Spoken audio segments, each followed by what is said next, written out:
শুভ সকাল শ্রোতা বন্ধু। চায়ের পেয়ালায় চুমুক দিতে দিতে অভিজ্ঞাপনে স্বাগত। অভিজ্ঞাপন শুনুন। রয়েছি আজ আপনার সাথে আমি চিন্ময়, আর রয়েছেন চন্দ্রিমা। শুভ সকাল, একরাশ বাসন্তী শুভেচ্ছা আপনাদের প্রত্যেকের জন্য রইল। জল ছাড়া কি আপনি একটা দিন কাটিয়ে ফেলতে পারবেন? অনেকেরই উত্তর হবে না,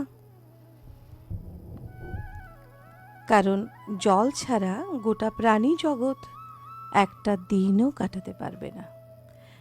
একদিন হয়তো ভাত না খেয়েও বাঁচা সম্ভব, কিন্তু জল ছাড়া কোনোভাবেই নয়। তবে স্বাভাবিক নিয়ম অনুযায়ী যা কিছু সহজে পাওয়া যায় তাই আমরা কিন্তু অপচয় করি। ঠিক তেমনি জলের ক্ষেত্রেও জলের গুরুত্ব জানলেও আমরা জল অনেকেই অপচয় করি। এতগুলো কথা বলার কারণ হলো জলের গুরুত্ব ব্যাখ্যা করা এবং এর সংরক্ষণ সম্পর্কে সচেতনতা যাতে বৃদ্ধি পায়, তার জন্যই কিন্তু আজকের দিনটি অর্থাৎ 22 মার্চ বিশ্ব জল দিবস পালিত হয়। জলবায়ু পরিবর্তন, জল সংকট এবং জল দূষণের মতো বিশ্বব্যাপী সমস্যার প্রতি দৃষ্টি আকর্ষণ করার জন্যই কিন্তু এই দিনটি পালন করা হয়। জল জীবনের জন্য একটি অপরিহার্য সম্পদ এবং এটি সংরক্ষণের জন্য সকলের একসাথে উদ্যোগ নেওয়ার প্রয়োজনীয়তা রয়েছে। মনে আছে, জলের অপর নাম জীবন প্রাইমারি স্কুলে নানা সময়ে রচনা লিখতে গিয়ে আমরা কতবার এই লাইনটি লিখেছি। নানা সময়ে পড়েছি, water water everywhere and not a drop to drink. বিশ্বের 90% জল, কিন্তু তার সামান্য কিছু অংশ পানীয় হিসেবে খাওয়ার যোগ্য। অর্থাৎ পরিশ্রুত পানীয় জল খুব বেশি নেই, যেটুকু রয়েছে সেটাও সমবন্টন নয়। অন্যদিকে ক্রমশ জনসংখ্যা বেড়েই চলেছে, ফলে সাবধান না হলে ভয়াবহ জলকষ্টের মুখে পড়তে পারে গোটা পৃথিবী। 2026 সালের বিশ্ব জল দিবসের থিম হল জল এবং লিঙ্গ। যেখানে জল প্রবাহিত হয় সেখানে সমতা বৃদ্ধি পায়। এই প্রতিপাদ্য বিষয়টি নিরাপদ জল ও স্যানিটেশন, নারীদের অধিকার এবং জল সংকটে তাদের অসম প্রভাবের উপর আলোকপাত করে। এই অভিযানটি জল ব্যবস্থাপনায় নারী ও মেয়েদের কণ্ঠস্বর এবং নেতৃত্বকে আরও শক্তিশালী করার প্রয়োজনীয়তার উপর জোর দেয়।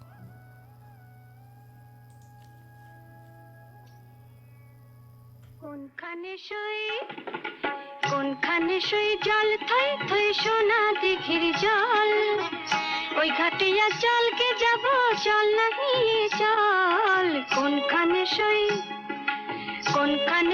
জল থই থই সোনা দিঘির জল, ওই ঘাটিয়া জলকে যাব চল না নিয়ে চল। কোনখানে সই।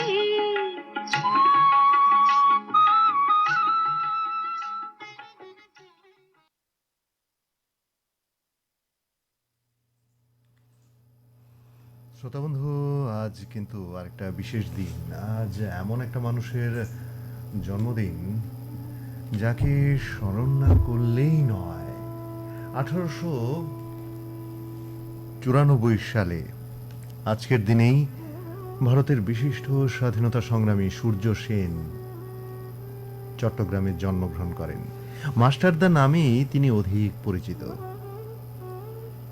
কথিত আছে, বাংলার ঘরে ঘরে নারীরা তখন সেই সময়ে সন্ধ্যাকালে তুলসী মঞ্চে প্রদীপ জ্বালিয়ে নিজের স্বামী পুত্রের আগে মাস্টারদা এবং তাঁর সঙ্গীদের মঙ্গল কামনা করতেন। 2020 সালে তিনি গান্ধীজিকে স্বরাজ এনে দেওয়ার প্রতিশ্রুতিতে অসহযোগ আন্দোলন শুরু করেন। এই আন্দোলন বাংলায় সবচাইতে শক্তিশালী হয়, আর বিপ্লবী কার্যকলাপের জন্য অস্ত্র সংগ্রহ ও অর্থের জন্য তাকে প্রায়শই কলকাতা ও অন্যান্য নেতাদের সঙ্গে যোগাযোগ রাখতে হতো। তোমার গড়ে তোলা সংগঠক দলের প্রথম অ্যাকশন চট্টগ্রাম শহরের এক প্রান্তে সরকারি রেলের টাকা লুণ্ঠন। 1930 সালের 18 এপ্রিল মাস্টারদার নেতৃত্বে দুটি অস্ত্রাগার, পুলিশ লাইন, ডাক ও তার অফিস একযোগে আক্রমণ করে দখল করা। 1930 সালেই জালালাবাদ পাহাড়ে ব্রিটিশ সেনাবাহিনী বিপ্লবীদের আক্রমণ করতে উদ্যত হলে লোকনাথ বলের নেতৃত্বে দুই পক্ষে সারাদিন প্রচণ্ড যুদ্ধ হয়।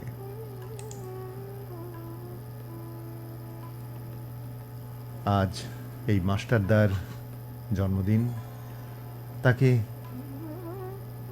শ্রদ্ধা জানাই, প্রণাম জানাই আমরা। এছাড়াও শ্রোতা বন্ধু, আজকের দিনের আরও কিছু বিশেষ ঘটনা রয়েছে। 1739 সালে পারস্য সম্রাট নাদির শাহ দিল্লি দখল করলে শাহজাহান স্থাপিত ময়ূর সিংহাসন চুরি করে নিয়ে যান তিনি। রাজনগরের স্রষ্টা অমিয়ভূষণ মজুমদারের জন্মদিন আজকের দিনেই 1918 সালে। আর আজকের দিনেই 1599 সালে বিখ্যাত অঙ্কন শিল্পী স্যার অ্যান্থনি ভ্যান ডাইক জন্মগ্রহণ করেন। আজকের দিনেই 1793 সালে বাংলা ও বিহারে লর্ড কর্নওয়ালিস চিরস্থায়ী বন্দোবস্ত চালু করেন। এ তো রইল আজকের দিনের কিছু বিশেষ বিশেষ ঘটনাবলী ইতিহাসের পাতা থেকে। এছাড়াও আজকে আপনাদের যাদের জন্য বিশেষ দিন, তাদের জন্য রইল অভিজ্ঞাপনের পর্ব থেকে আমাদের অনেক অনেক শুভেচ্ছা ও ভালোবাসা। যাব এবার লিখছি তোমায় পর্বে। আজকের দিনটি কিন্তু লিখছি তোমায় পর্বে একটু বেশি আকর্ষণীয়। তার কারণ হচ্ছে ডিসেম্বর মাসের দ্বিতীয় বিষয় ছিল শেষ বেলায়। এই বিষয়ে চিঠি লিখে আমাদের বিচারে শ্রেষ্ঠ পত্রদাতা হলেন শ্রী মঙ্গল প্রসাদ মাইতি। ঠিকানা গ্রাম রাজবল্লভপুর, পোস্ট মালবান্দি, জেলা পশ্চিম মেদিনীপুর। শ্রী মঙ্গল প্রসাদ মাইতি মহাশয়ের টেলিফোনের মাধ্যমে সাক্ষাৎকার এবারে আপনাদের শোনাব। ডিসেম্বর মাসের অভিজ্ঞাপন অনুষ্ঠানের দ্বিতীয় বিষয় ছিল শেষ বেলায়। এই শেষ বেলায় বিষয়ে চিঠি লিখে আমাদের বিচারে শ্রেষ্ঠ পত্রদাতা হলেন শ্রী মঙ্গল প্রসাদ মাইতি। আপনার ঠিকানা গ্রাম রাজবল্লভপুর, পোস্ট মালবান্দি, জেলা পশ্চিম মেদিনীপুর, পশ্চিমবঙ্গ। এই মুহূর্তে আমাদের সঙ্গে রয়েছেন শ্রী মঙ্গল প্রসাদ মাইতি মহাশয়। দাদা, আপনাকে আমাদের অভিজ্ঞাপন অনুষ্ঠানে স্বাগত জানাচ্ছি। আপনাদেরও নমস্কার, শুভেচ্ছা এবং সকল শ্রোতা বন্ধুদের আমার আন্তরিক শ্রদ্ধা ও ভালোবাসা। আচ্ছা দাদা, আপনার এই যে চিঠি লেখা, এটা কি এই লেখাটা কি শুধু চিঠি লেখার মধ্যে সীমাবদ্ধ, আকাশবাণী আগরতলার অভিজ্ঞাপন অনুষ্ঠানে চিঠি লেখার মধ্যে সীমাবদ্ধ, না লেখার পরিধি আরো বড়? এই সম্পর্কে একটু যদি জানান আমাদের। না, আসলে লেখার পরিধিটা এই মুহূর্তে অনেকটাই। শুধু আকাশবাণীর যে কিছু কেন্দ্রে আমি লিখছি বা অনুষ্ঠানে লিখছি তা নয়, এর বাইরেও আমি লেখালেখির জগতে আছি এবং খুব ছোটবেলা থেকেই আমার এই লেখার নেশা, এবং সেই নেশা কিন্তু এখনো আমার এগিয়ে চলেছে আর কি, কমেনি বলা যেতে পারে। আমাদের অভিজ্ঞাপন অনুষ্ঠান ছাড়াও কোথাও কোথায় লিখছেন? আকাশবাণী কোন কোন কেন্দ্রে লিখছেন? আমি আকাশবাণী আগরতলার অভিজ্ঞাপন অনুষ্ঠান ছাড়াও আকাশবাণী কলকাতার যে প্রাত্যহিকী অনুষ্ঠান, আকাশবাণী শিলিগুড়ির যে প্রত্যুষা অনুষ্ঠান, আকাশবাণী মুর্শিদাবাদের আজ সন্ধ্যায় অনুষ্ঠান, এবং আমাদের যে আরেকটি জনপ্রিয় অনুষ্ঠান এই আমাদের প্রচার তরঙ্গ আছে আকাশবাণী মৈত্রী, সেখানেরও বিভিন্ন জায়গাতেই আমি লিখে থাকি। আচ্ছা, এছাড়াও বাইরে কোথায় কোথায় বিভিন্ন পত্রপত্রিকা বা বই প্রকাশ, এই সম্পর্কে যদি আপনি একটু জানান। আমি অনেকগুলো পত্রপত্রিকার সঙ্গেই যুক্ত আছি। বিশেষ করে আমাদের পশ্চিমবঙ্গের যে প্রথম সারির যে পত্রপত্রিকাগুলি আছে সেগুলোতে আমি লেখালেখি করছি অনেকদিন ধরেই, এবং অনেক লেখাই সেখান থেকে আমার প্রকাশিত হয়েছে। এই যে আপনার একটা নদীমাতৃক জায়গা, একটা পশ্চিমবঙ্গের একবারে প্রত্যন্ত অঞ্চল থেকে লেখা বা ওখানেই বড় হয়ে ওঠা, এটা কতটা আপনার কাছে চ্যালেঞ্জের না কতটা সুবিধা আপনার কাছে? না, অবশ্যই চ্যালেঞ্জের। আমি এমন একটি জায়গায় থাকি যেটা একেবারে প্রত্যন্ত এলাকা, নদী খাল পরিবেষ্টিত একটি জায়গা। আপনারা নিশ্চয়ই শুনেছেন যে আমাদের যে শিলাবতী নদী, সেই শিলাবতী নদী এবং তার একটি খাল আছে, হুম হুম। বিধ্বংসী খাল, তার ঠিক মাঝখানে আমার বাড়ি। যার ফলে বর্ষাকালে বা অন্যান্য সময়েও যখন বৃষ্টি বৃষ্টি হচ্ছে না, তখন কিন্তু সম্পূর্ণ যোগাযোগ বিচ্ছিন্ন হয়ে পড়ি, আর আমাদের তখন যাতায়াতের উপায় থাকে না। তবু সেখান থেকেই আমি আমার কলম ধরেছি এবং ছোটবেলা থেকেই লিখছি। আর এই মুহূর্তে অনেকগুলি জায়গাতেই আমি সফল বলেই মনে করছি আর কি। আচ্ছা, এই যে শিলাবতী, মানে ওই ঘাটালের শিলাবতী যেটা আমরা শুনেছি ঘাটালে বন্যা হয়ে যায়, সেই শিলাবতী নদী কথা বলছেন? হ্যাঁ, সেই শিলাবতী। মানে ধরুন আমার ঘাটাল থেকে ওই 40 কিলোমিটার 45 কিলোমিটার উপরে আমার বাড়ি। এটা হচ্ছে আমার গড়বেতার মধ্যে পড়ছে, গড়বেতা 1 নম্বর ব্লক যেটা, সেখানে। এখানে শিলাবতী, সেই শিলাবতী কথাই বলছি। আমরা আদর করে এই শিলাবতী নদীকে শিলাই বলে ডাকি। তার মানে ঘাটালের যা শিলাবতী, সেই শিলাবতী। ঠিকই। এই আদরের শিলাই কতটা আপনার লেখার রসদ? প্রচুর ভাবে, মানে এই শিলাবতীর কথা বলতে গেলে শেষ হবে না। মানে একেবারে ছোটবেলা থেকে আমার সখ্য স্থাপন হয়ে গেছে এই শিলাবতীর সঙ্গে, শিলাবতীর ওই জলের সঙ্গে, শিলাবতীর স্রোতের সঙ্গে, তার যে তরঙ্গ তার সঙ্গে, এবং তার পাড়ে বসে অনেক অনেক স্বপ্ন দেখেছি এই শিলাবতীকে নিয়ে। এবং এই শিলাবতী আমার লেখায় প্রচুর ভাবে ধরা দিয়েছে। আমার একটি বিখ্যাত গল্প আছে, মরা নদীর কান্না, যেটি একটি একেবারে প্রথম সারির যে পত্রিকা আমাদের পশ্চিমবঙ্গে, সেখানেও ওই গল্পটি প্রকাশিত হয়েছিল। সেটি একেবারে শিলাবতী নদীকে কেন্দ্র করেই লেখা গল্প, মরা নদীর কান্না।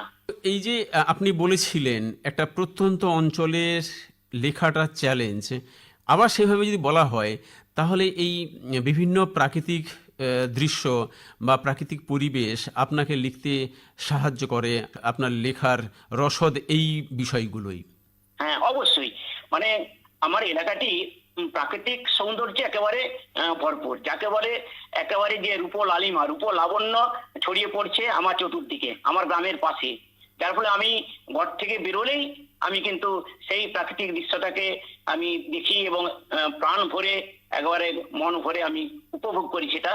এবং যার ফলে প্রাকৃতিক সৌন্দর্যের যে লীলা, সেটা কিন্তু আমার লেখাতেও অনেকবারই এসেছে এবং এখন আসছে।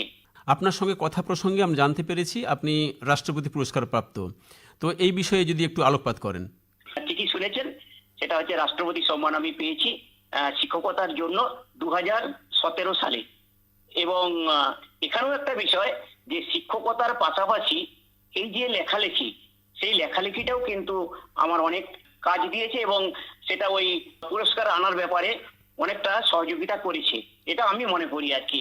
ঠিকই। আর আরেকটি বলে নি এই প্রসঙ্গে, রাষ্ট্রপতি সম্মান ছাড়াও আমি শিক্ষারত্ন সম্মান, যেটা আমাদের পশ্চিমবঙ্গ রাজ্যের দেয়া হয়, সেখানেও কিন্তু শিক্ষারত্ন সম্মাননাও আমি পেয়েছি, ওটা 2015 সালে। আকাশবাণী আপনার জীবনের সঙ্গে নাকি ওতপ্রোতভাবে জড়িত, সত্যি না মিথ্যা? একেবারে ওতপ্রোতভাবে জড়িয়ে আছে মানে আকাশবাণী। কারণ আপনাদের বলি যে আমি যে জায়গায় বসবাস করি, যে প্রত্যন্ত এলাকা, সেখানে অন্যান্য মানে যোগাযোগ যে মাধ্যম সেগুলো কিন্তু মানে যেটা বিনোদনের জগতে যে সংবাদপত্র বা ওই জাতীয় যে ব্যাপারগুলো, এটা কিন্তু কোনো মতেই কখনো আমার গ্রামে ঢুকেনি। এবং আজকে আমার এই যে লেখালেখির জগতে বিচরণ, তার অনেকটা অংশই, এবং সেখান থেকে আমি যে লাভ করেছি বা অনুপ্রাণিত হয়েছি এই আকাশবাণী থেকে। আপনার ব্যক্তিগত জীবনে আকাশবাণীর প্রভাব? ব্যক্তিগত জীবনে আমার আকাশবাণী অনেকটা জায়গা জুড়ে আছে। আমার নিজের বাড়িতে প্রথম রেডিও ছিল না, খুব ছোটবেলার কথা বলছে। তো রেডিওতে তখন আমরা যে মহিষাসুর মূর্তিনি, ওই বীরেন্দ্র কৃষ্ণ ভদ্রের যে মহিষাসুর মূর্তিনি মহালয়া ঘুরে, সেটা কিন্তু আমরা ওই পাশের বাড়িতে চলে যেতাম, সামন্তদের বাড়ি বলে, সেখানে তাদের রেডিও ছিল, আমরা শুনতাম। তারপরে প্রতি বুধবার আমাদের ওই পাশের বাড়ি সামন্তদের বাড়িতে আমরা যাত্রা শুনতে যেতাম, আকাশবাণী কলকাতার যে কৃষি বিভাগ, সেখান থেকে প্রতি বুধবার যাত্রা হতো। সেই যাত্রা আমরা শুনতাম এবং একেবারে আমার সপরিবারে বসে আমরা সেই অনুষ্ঠানগুলো উপভোগ করেছি। এবং এই আকাশবাণী আমাকে এতটাই দিয়েছে যে বলার নয়। তখন তো আকাশবাণী তো প্রধান মাধ্যম ওখানে, একেবারে। আর প্রতিটি বাড়িতেই প্রায় রেডিও আছে। একটা সাইকেল দোকান, সেখানেও হয়তো দেখা যাচ্ছে রেডিও। আমি হয়তো যাচ্ছি কোথাও বাইরে বেরিয়েছি, তখন দেখতে পাচ্ছি যে এরকম হয়তো সেই পাশে বসে আমার একটা অনুষ্ঠান হয়তো প্রচারিত হবে, আমি জানি, তখন সেখানে দাঁড়িয়ে গেছি। ওই সাইকেলওয়ালা যিনি রেডিও চালাচ্ছেন সেখানে দাঁড়িয়ে গেছি, তিনি অবাক হয়েছেন। তখন দেখা যাচ্ছে আমার লেখাটা শুনছেন, তিনিও শুনছেন, আমিও তার পাশে গিয়ে শুনছি, এরকম একটা। তারপরে অজস্র মানুষ আমাকে বলেছেন, তখন যখন এই রাস্তাঘাটে বেরিয়েছি, এই আপনার চিঠি শুনলাম বা তোমার চিঠি আমাদের খুব ভালো লেগেছে, আজকে রেডিওতে শুনলাম। এই যে একটা পাওয়া, এর মনে হয় অন্য কিছুতে নেই, যেটা আকাশবাণীতে থেকে পেয়েছি বা এখনো পাচ্ছি। এবং আরেকটা ব্যাপার যে আজকে আমার যে সহধর্মিনী, তাকেও আমি পেয়েছি এই রেডিওর মাধ্যমেই। বাহ, খুব ভালো। আপনার দাম্পত্য জীবন, আপনার বাকি জীবন খুব ভালো হোক, সমৃদ্ধ হোক, আপনার লেখা বিভিন্ন জায়গায় ছড়িয়ে পড়ুক। আমাদের সঙ্গে কথা বলার জন্য অনেক অনেক ধন্যবাদ। ধন্যবাদ আপনাদেরও জানাচ্ছি। আপনারা সকলে ভালো থাকুন এবং শ্রোতা মণ্ডলী যারা এই অনুষ্ঠান শুনছেন তাদেরকেও আমার অশেষ শ্রদ্ধা, ভালোবাসা, শুভেচ্ছা। এতক্ষণ আমরা কথা বললাম শ্রী মঙ্গল প্রসাদ মাইতির সঙ্গে, যিনি ডিসেম্বর মাসের দ্বিতীয় বিষয় শেষ বেলায় বিষয়ে চিঠি লিখে আমাদের বিচারে সেরা পত্রদাতা হয়েছেন। এখন আমরা শুনব শ্রী মঙ্গল প্রসাদ মাইতির লেখা সেই চিঠি, যার জন্য তাকে আমরা সেরা নির্বাচিত করেছি।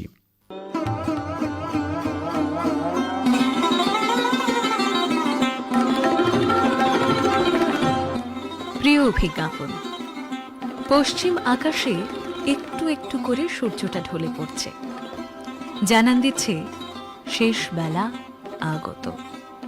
দুপাশে সবুজ ফসল ক্ষেত, তার উপরে পড়েছে সূর্যের শেষ রশ্মিটুকু। সবুজের উপরে হলুদ রোদের আলপনা। দৃষ্টিনন্দনী ছবি দেখতে দেখতে মেঠো আলপথ ধরে শিলাইয়ের পাড়ে এসে বসি। শিলাই অর্থাৎ শিলাবতী নদী আমার বড় আদরের। এই শিলাই আমাকে শেষবেলার মতো মনোমুগ্ধকর দৃশ্য উপহার দিয়েছে, তার ইয়ত্তা নেই। শিলাবতীর জলে শেষবেলার আলো ঠিকরে পড়েছে, কি অপূর্ব রূপোর ঝিলিক যেন। ওপরে খেয়াঘাটে নৌকা চলছে, শেষবেলার খেয়ায় পারাপার হচ্ছে গ্রামের মানুষজন। যারা বাইরে গিয়েছিল তারা সকলে ঘরে ফিরছে। নৌকার দুলুনিতে শিলাইয়ের জলেও ছলাৎ ছলাৎ ঢেউ। কত রকমের ছায়া, গাছের ছায়া, মেঘের ছায়া সেই জলে লুটোপুটি খাচ্ছে। মন ভালো করে দেওয়া অনবদ্য মায়াবী রূপ। মাথার উপর দিয়ে দলে দলে ঝাঁক বেঁধে সারি সারি পাখির দল বাসায় ফিরছে। শেষ বেলা তো, তাই নিড়ে ফিরতেই হবে। নিড়ে ফেরা পাখিদের ডানায় ডানায় শেষ বেলার রং। অপরূপ মুগ্ধতায় আচ্ছন্ন হই আমি। পরক্ষণেই মনটা বিষণ্ণ হয়ে ওঠে। একটু দূরেই ওপারে বালির চর জুড়ে ছড়িয়ে ছিটিয়ে আধপোড়া কাঠ, কাঠ কয়লা পড়ে। ওখানে মৃত মানুষের চিতা সাজানো হয়েছিল। যুগ যুগ ধরে কত মানুষের শেষবেলার আশ্রয় ছিল এই নদীর চর। শিউরে ওঠে বুকটা। নিজের অজান্তেই জুবিন গার্গের গানের সুরটা মনের কোণে ঝুঁকৃত হয়। এ দেহার মূল্য নাই, পুরা দিলে হইবে ছাই, প্রাণবায়ু ছাড়িয়া যাইবে, নদীর কূলে হইবে বাসর অন্তিম কালে। এ তো আর কথার কথা না, এটা চিরন্তন সত্য, চিরশাশ্বত। এটাই যদি জীবনের অন্তিম পরিণতি হয়, তাহলে কেন এত হিংসা, কেন এত হানাহানি, কেন এত রক্তপাত? মধুর সম্পর্কের মাঝেও কেন অকারণ দূরত্ব সৃষ্টি? শেষবেলায় এগুলোই আমাকে বেশি করে ভাবায়। সশ্রদ্ধ নমস্কার আনতে ইতি বিনীত মঙ্গল প্রসাদ মাইতি, গ্রাম রাজবল্লভপুর, পোস্ট মালবান্দি, জেলা পশ্চিম মেদিনীপুর, পিন 721127।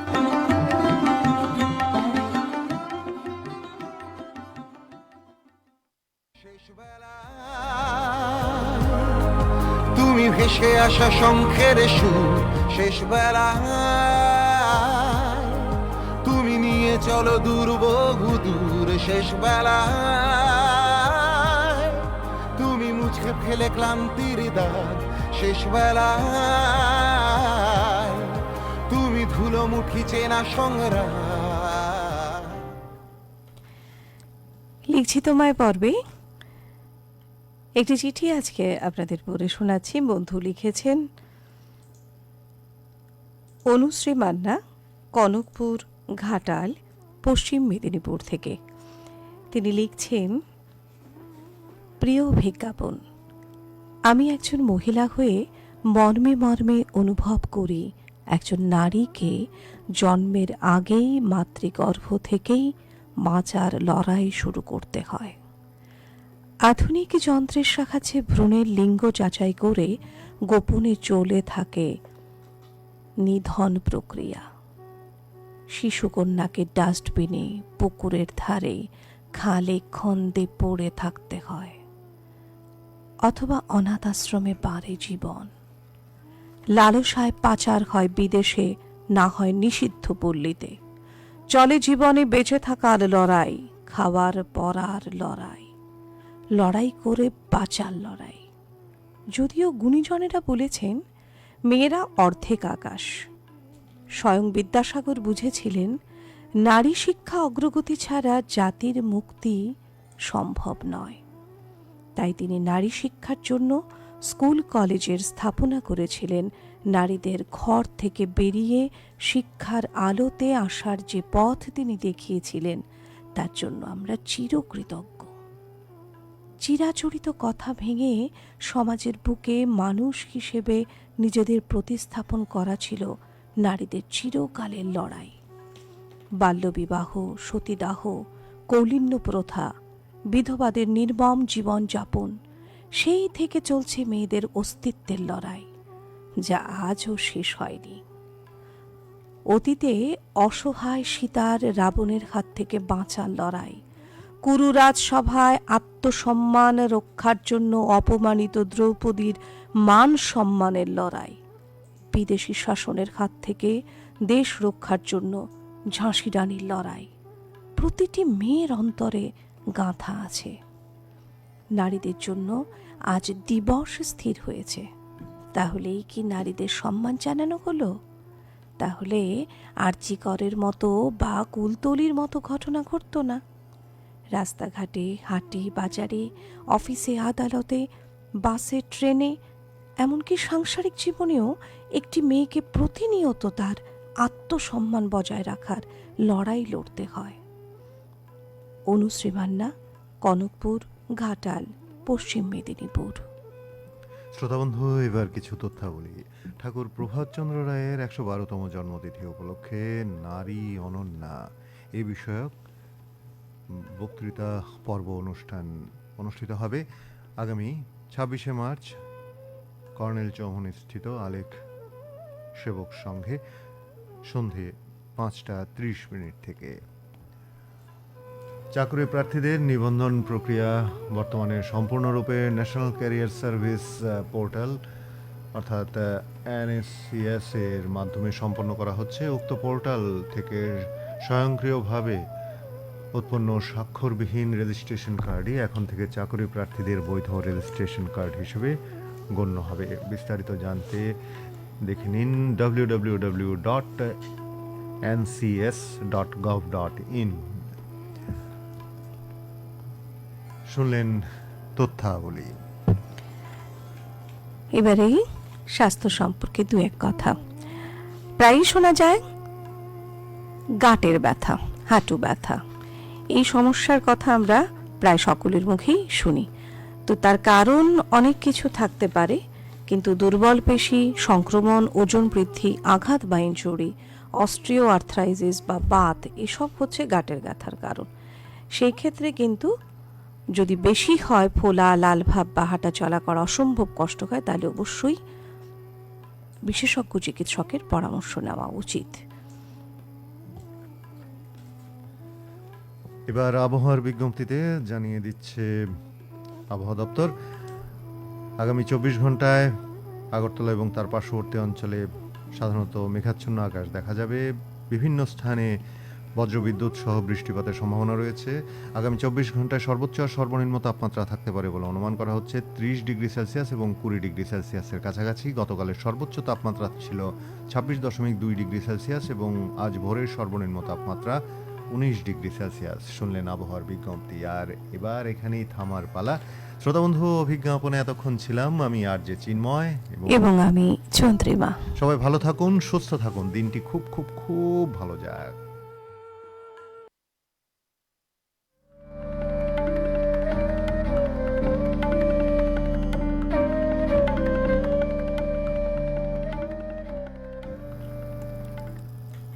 আকাশবাণী আগরতলা এখন দিল্লি কেন্দ্র থেকে ইংরেজি সংবাদ এবং শিলং কেন্দ্র থেকে উত্তর পূর্বাঞ্চল ইংরেজি সংবাদ রিলে করে শোনানো হচ্ছে।